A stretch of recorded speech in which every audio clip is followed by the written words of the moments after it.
One of the issues I've been having with my Blue Ox Alpha toll bar is selecting the correct drop receiver.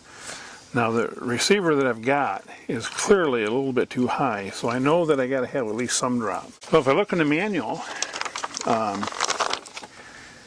it says that it should be plus or minus 3 inches. However, when I got the tow bar says 4 inches above and never below. So this says basically 0 level to 4 inches above, and the manual says plus minus 3 inches. So I contacted Blue Ox and says, which is right? I didn't get the answer I expected.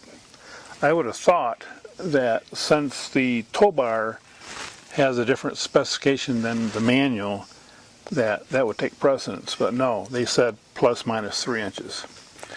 Well, that's no help. So here's the two drop receivers I got. Top one's a 4-inch, bottom's a 2-inch. And what I mean by 4-inch and 2-inch, the drop means the difference between the level of the receiver and what goes in from the tow bar. Or in other words, the vertical difference between that hole and that hole. Now when I did the 4-inch, I was getting anywhere from about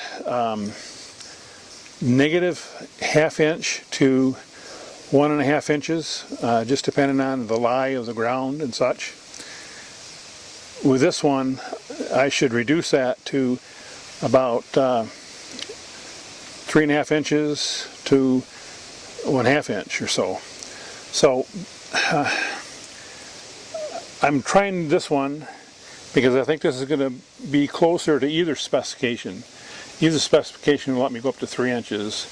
So with this 4-inch tow bar, it goes under level, which the one spec that's on the hitch, which I thought would have been the right one, which still may be, I may have gotten bad information, that would allow that to happen. So I tried the 4-inch already, and it seemed to work okay. It went about 10 miles.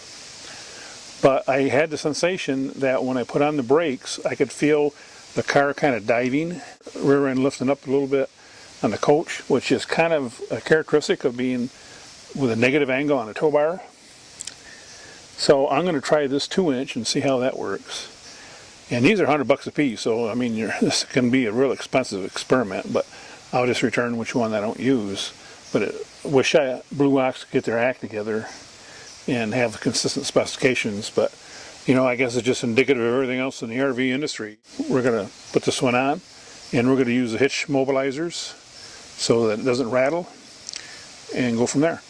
We now have the drop receiver in place, the tow bar installed, and the immobilizers both rear and forward.